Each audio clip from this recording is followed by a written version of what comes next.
Hello and welcome back to another episode of Come Back Stronger, brought to you by the Fasig Brooks Personal Injury Law Firm. I'm Dana Brooks and I'm joined again with my law partner, Jimmy Fasig. Hello everybody. Jimmy, we've got some exciting shows. We're always trying to bring to you some Come Back Stronger shows that demonstrate when people get knocked down, they don't stay down, they come back stronger, and they usually turn around and help some other people who need it along the way.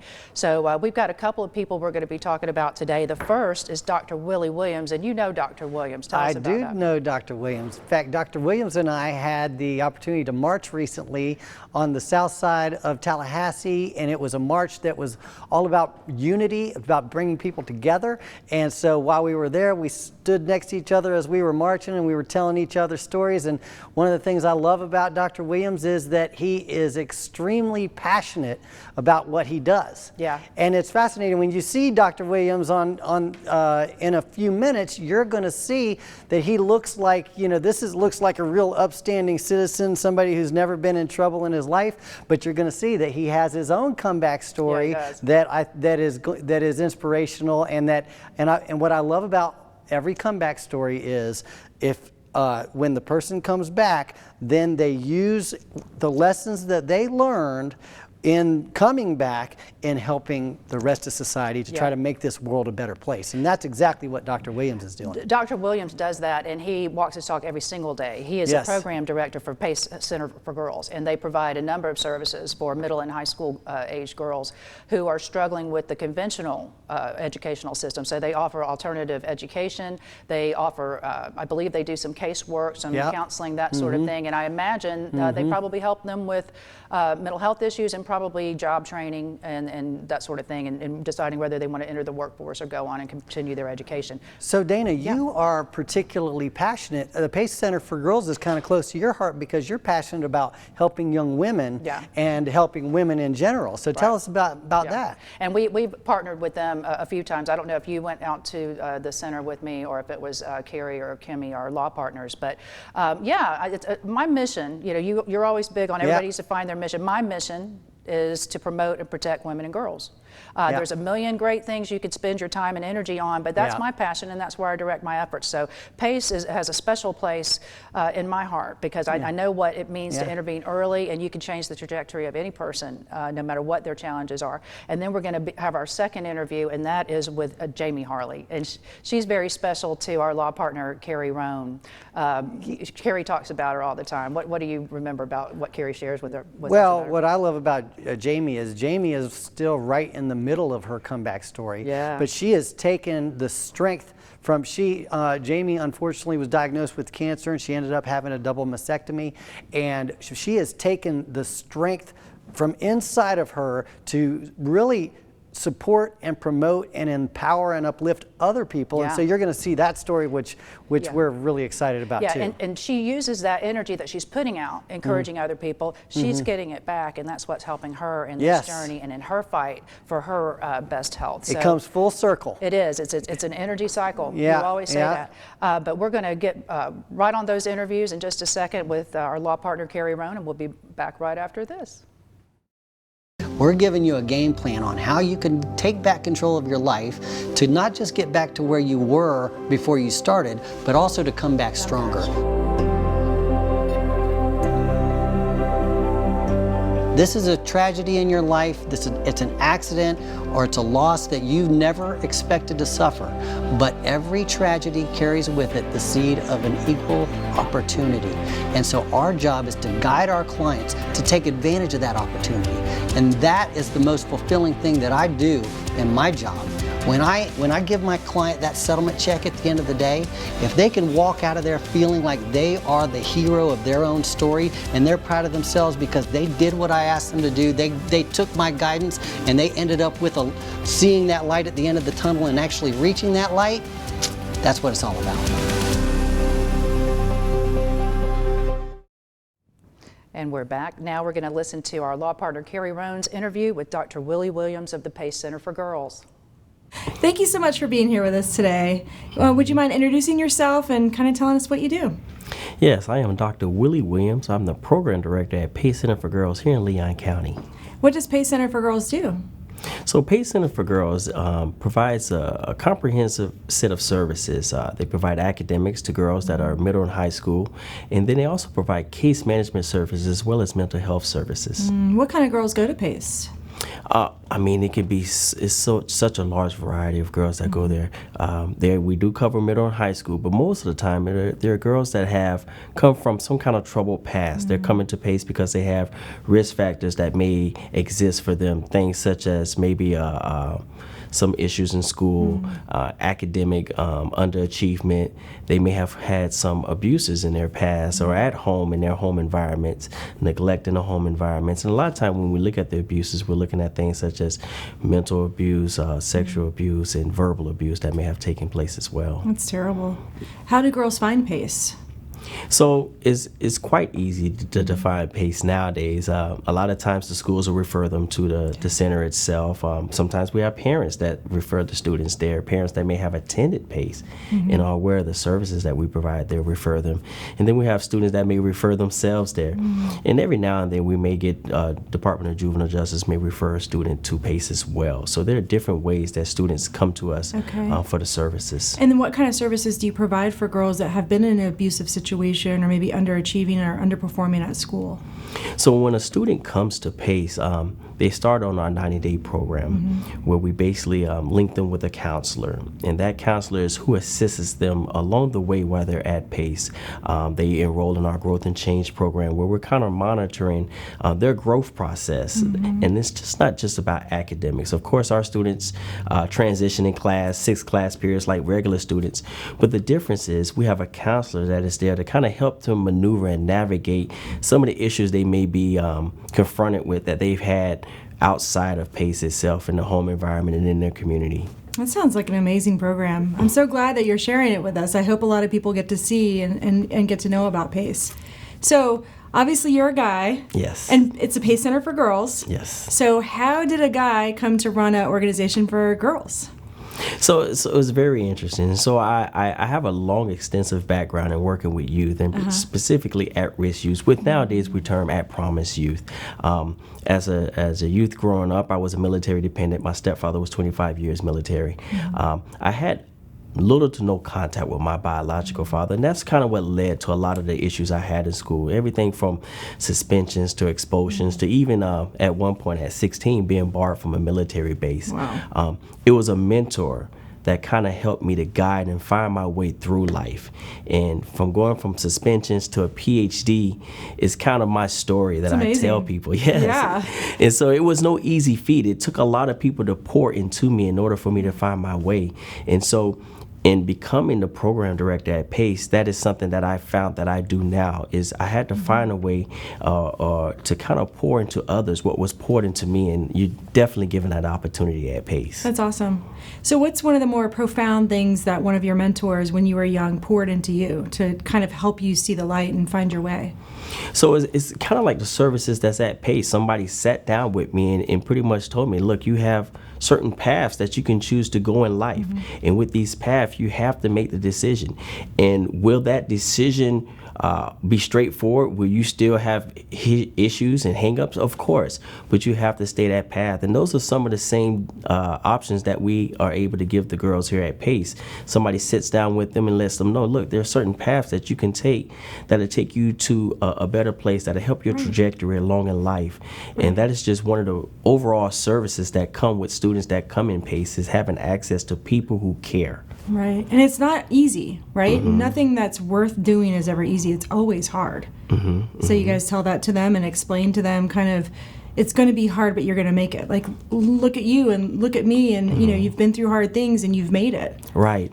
And so that's the story. It's not easy, but it's possible. Yeah. And when PACE was started 35 years ago in Jacksonville, Florida by Vicki Burke, that's what she knew. She knew that there were girls out there who were getting involved in the Department of Juvenile Justice Services, and that they didn't have programs and services that were specific to girls. So that's what started PACE into what it is now, you know, starting from Jacksonville, starting from that vision, that seed, and then kind of sprouting throughout Florida. And so when we look at the services that we're able to provide now, well, they tend to help the students get to where they need to go, changing their life trajectories and taking into account whatever issues and hangups they may be facing at their home environment. So we were talking a little bit earlier about some of the stories, and I'd love for you to share some of the stories with our audience of girls that have been down on their luck or downtrodden and are not performing well, and what PACE has done for them, and then the difference that they've made, the comeback stronger stories for those girls. Can you share some of those with us? Yes, and so COVID was difficult. It was difficult for all students, but let alone it was very difficult for our students here at PACE. Like I said, we already know that they have very adverse environments already at home that are kind of magnified. Everything from the neglect to the abuse to just different things going on. And so one of the things that separates PACE from everybody else is that we had counselors that do case management, that were able to go out to the homes and provide things such as food, hygiene products, an extra support system. So in one particular situation where you have students who would rather be away from the household than in the household, even during COVID. And so what we had to do is we had a student that actually ran away and kept contact with staff at PACE, and we were able to speak with her and make contact with her. And she let us know, a 15-year-old, let us know that, I can't focus on school right now because I have to figure out life. Gosh. And that's so strong coming from a 15-year-old. But that's just part of the story. PACE opened the building back up with the Leon County District. Sometime in September, we were able to open up and let girls come back. And she was one of the students that returned. And she's had perfect attendance since returning back. So those are some of the success stories that we're able to provide as far as support systems. So it's almost like they find more of a home and more of a family with you sometimes than they do with their own biological family. That's exactly right. And in today's day, what I've learned is that safety and love, when it comes from the student aspect, is not based on a place. PACE is not a place. PACE is a collection of people that they've started putting their trust and love in, and they will go wherever the people that love and they trust most are at. That's and so I'm wonderful. glad to be at PACE. That's wonderful. Thank you so much for your time. I really appreciate it. No problem. That was awesome. Thank you. Wonderful. Thank you for that, Kerry. Dr. Williams, he is an inspirational man, and you know what I like? He seems to get the unique challenges that young girls face. And I appreciate that. You can tell the man has a lot of empathy. He sees that things are not the same for all children. Young girls face particular challenges, and I like that he surrounds himself with people who understand that. He brings with it his background, of course, and I can relate to that, growing up with an absent father, and it does make you think of yourself as less than, and that you maybe are not as valued in society as some other people are. So he found a mentor.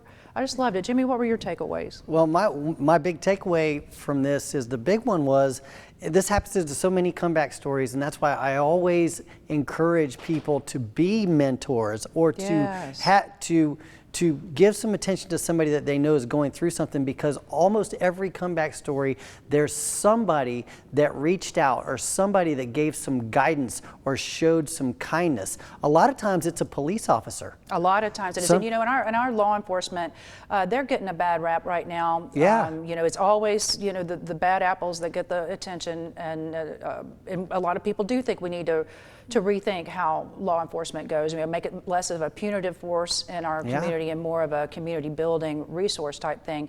And I think that there's more of that going on than we realize, because that's not sexy. That doesn't get the headlines. It happens all the time. It happens all the time. I have a friend who's a police officer right here in Tallahassee, and we are, and I know for a fact that any opportunity that he gets, he's going to help mentor somebody. He's going to help put them on the right path. Right. And that is the key. And I can't tell you how many times I've heard stories of random acts of kindness, or just somebody showing some kindness that has actually turned somebody's life around, including my own, including people that I've run into. Yeah. So that was one of my big takeaways. We got more to unpack from that. We've got more to talk about that, and it's just a great interview, and Kerry did such a good job, and she's going to be up next after our commercial, and she's going to talk to Jamie Harley, and we're going to get her comeback story. We'll be back right after this. When you come into my firm, you see a lot of faces that look like yours. You see a lot of people that had the same problem before they got to work. A lot of people who left kids with mismatched shoes and a lunch bag, screaming, just because you had an appointment you had to make. We get you. We get you. You have to go to a lawyer that will understand your story as a woman. Yeah. Because women have different stories than men do, and that's just a fact of life. And if you're a woman that's been injured, either through a slip and fall or a trip and fall in an auto accident, you have to go to a lawyer that's going to understand what your daily existence was like before, what it's like now, what the injury means to your entire family, and what you need to do to come back and be where you were before, and even come back and be stronger than where you were before.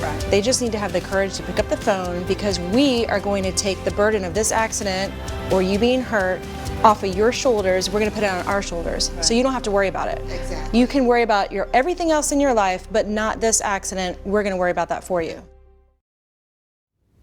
Welcome back. We just heard Kerry's interview with Dr. Williams of the Pace Center for Girls, and he's giving back every day. He's on a mission. And Kerry's next interview with Jamie Harley, she's in the middle of her comeback story journey and her fight. So let's hear from her. So Jamie Harley, thank you so much for being here with us. Thank you for having me. You are my spin instructor, and you kick my butt every week. And I'm in the back of your class suffering, ready to puke, and I look at you, and you're strong as an ox, and you're so positive, and I want to talk to you about your story. Okay. Because it's so inspirational to me, and hopefully it'll be inspirational to everybody who sees it. Okay. So you are a breast cancer survivor. I am. When did you get diagnosed? End of January of 2020. Okay. I had a complete bilateral mastectomy at the end of February. Mm-hmm. Due to COVID and complications, I have to wait for my reconstruction. Uh-huh. I'm hoping before Christmas, but most likely it'll be the beginning of the year. How did you find out? A routine, normal mammogram. Really? I literally went in for a physical, and she said, "While you're here, you're young, you're only 40, but do you want to go ahead and do it anyway?" And I said, "Yeah, my mom's had some background with calcium stuff. Yeah, let's go ahead and see what it's all about and get used to it." Yeah. And so you went and got him squashed. It's and terrible, then right? They made me sit there again, and let's do it again. Really? But I still was okay. Yeah. And then they called me back and said, "Oh, we need to do an ultrasound." Not a big deal. I've been through this. I've gotten the call back plenty too. of times. Yep. Yeah. And then even after that, we need a biopsy. Even then, I was fine. I was okay. Yeah. Been through this with my parent or with my mom. I'm fine. Yeah. Then I am driving down the road, and I'm pretty sure they're about to tell me that I'm going to go into menopause or something. I have no idea, but they call me. Yeah. And she says, "I need you to pull over."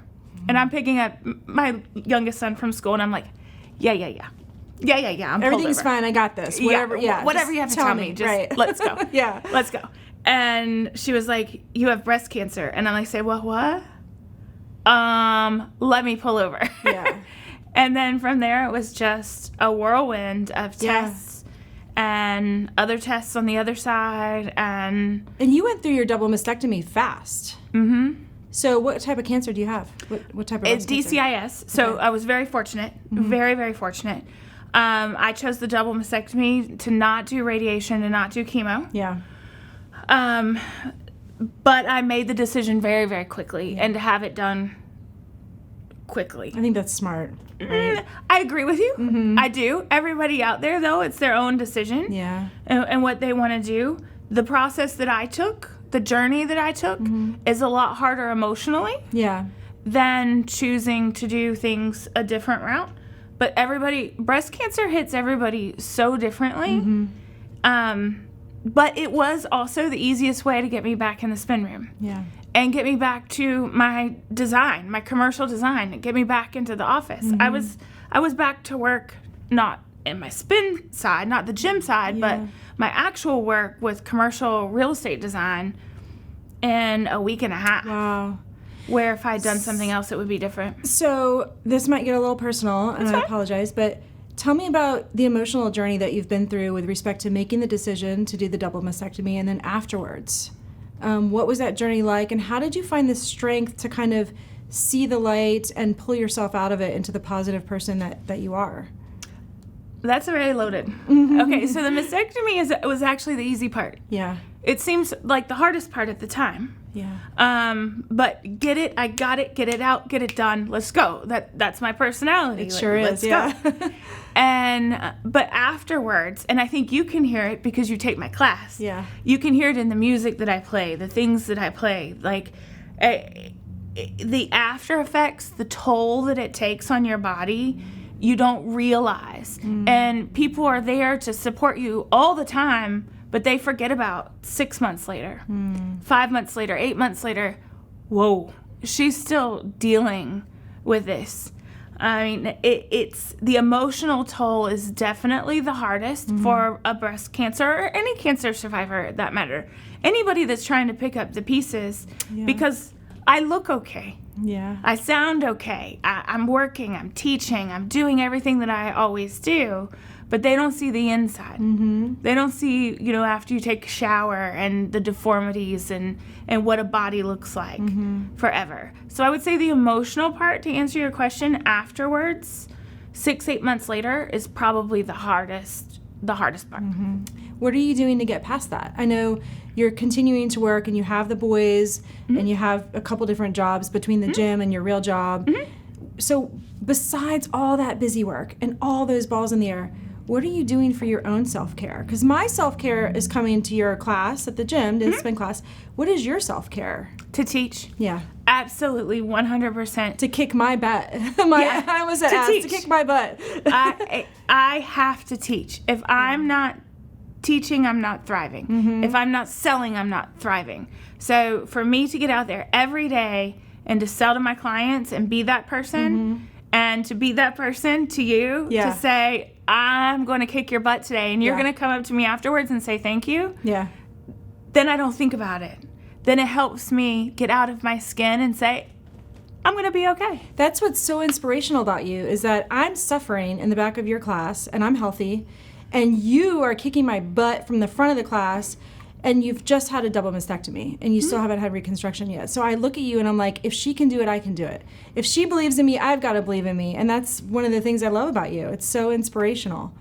Thank you. So one more thing, and then I know we have to go, but you played a song during one of our classes that was really good. What was the name of the song? I forget now. We just talked about it. I'm broken, but I'm beautiful. I'm broken, but I'm beautiful. Yeah. Yeah. And why was that an emotional song for you? Because I am broken. I will always be broken. But every one of us are beautiful. Yeah. It's our own way. And just because I'm broken because I had breast cancer doesn't mean that you're not broken in your way and somebody else isn't broken in their way. Yeah. But we're all beautiful. Yeah. And think about the last song in a class. I mean, you're tired. You want to just get this over with. But you realize when you have a song like that, I've got 2 minutes left. I've got 2 minutes to fight. Somebody going through chemo, I have 2 minutes. 2 minutes left for this drug to come through and I can go home and lay in bed. And just if I can give any inspiration to somebody, just to give them 2 minutes, we're all broken, but we're all beautiful. That's in our own way. Oh, thank you so much for being here. Thank you. I've Thank you loved for this. having me. Yay, thanks for your time. Yay. Thank you. Wow, Jamie is such an inspiration. She is so awesome. We'll be back right after this. Their life has been changed, and this is for real. And so many times it can be a very intimate part of a man's life.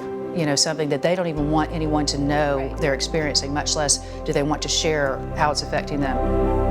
It even feels worse when you don't stand up for yourself. Because you know you can't stand up for yourself among these lawyers and these insurance companies because it's not your area. You don't know. So a lot of times, instead of seeking help, especially maybe from a woman, they just take it, and then that eats on you. You know, people don't lead with their weaknesses, but that doesn't mean they don't exist, and it doesn't mean they don't deserve fair compensation for them whenever those weaknesses and those injuries are caused by somebody else just not paying attention and being careless. That is not your responsibility. It is the careless person's responsibility. And making that person honor their word and honor their commitment to you, that's not weakness at all. That is strength. That is doing the right thing for yourself and for your family so you can walk with a straight back and your kids can look up to you and say, that's my daddy, he takes care of us. Welcome back. Jimmy, I loved so many elements of Jamie's story, but the one that kind of just stopped me in my tracks was her talking about how the mastectomy was the easy part, and that was at the end of February, and it's now been 6-7 months or so. And she's thinking, hey, I'm still here, y'all. I'm still struggling with this. And it made me think about people who suffer a loss maybe a loss of a spouse or a parent or loved one. We're all right there for them when this first happens. We're bringing food over, we're taking care of them, we're calling, and then it just starts to fizzle away and fizzle away. And then you don't realize grief, there is no finish line to grief, whether you're grieving your former good health. Maybe you're grieving a loss of someone through death or some sort of a disability, but there is no finish line for it. And we need to remember that people's challenges, the things that make them broken, as she said, those aren't one-offs. They're not one and done. These people have to work at motivating themselves, keeping their attitude right.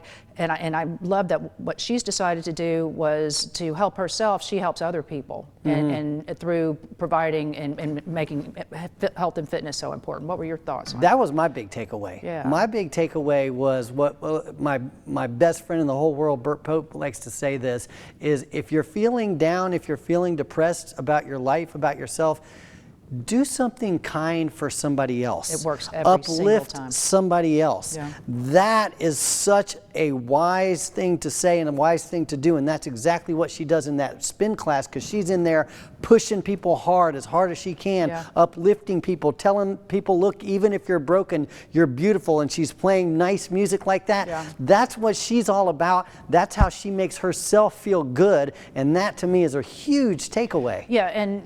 And think about it from Kerry Rohn's perspective. She's in the back. She's kind of feeling sorry for herself sometimes. I got to do this. This happened to me. Nothing's fair. All these things going on. And then she looks up at the front of this class to her torturer, and she to her beloved torturer, and says, "Wait a minute. What am I whining about back here? I need to step up my game because I know what this." Because Kerry Rohn, like me, she has been a medical malpractice attorney.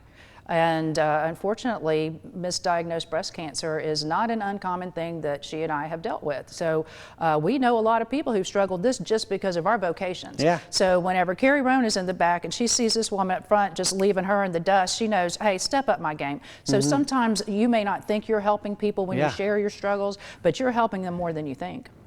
You're absolutely 100% right. And it is people can't see your inner struggle. They don't know what you're going through, but if they do know what you're going through, and you do like Jamie has done, which is despite her struggle, she's still going to work, she's still raising her boys, she's still teaching this class, she's still uplifting people, and so with all that, by leading by example, she's making other people feel empowered, and that again is what it's all about. That's what the comeback story is all about, is to make your comeback story so that other people can see that it's possible. And I just love both of these stories today. I love that these people have been through some adversity and they've decided to come back stronger by helping other people come back stronger. But we want to hear more stories like this. Jimmy, I want you to just tell people briefly, we encourage you to give us information about people you think would be great for the show, and what are we looking to see in a comeback story, Jimmy? Well, basically what we're looking for is somebody who has faced adversity, has looked it in the face, and has overcome, and then at the end been able to give back, because take the lessons that they've learned and give back. And that's what a comeback story is all about. Follow us on Facebook, nominate somebody, and tune in next week. All right, thank you so much.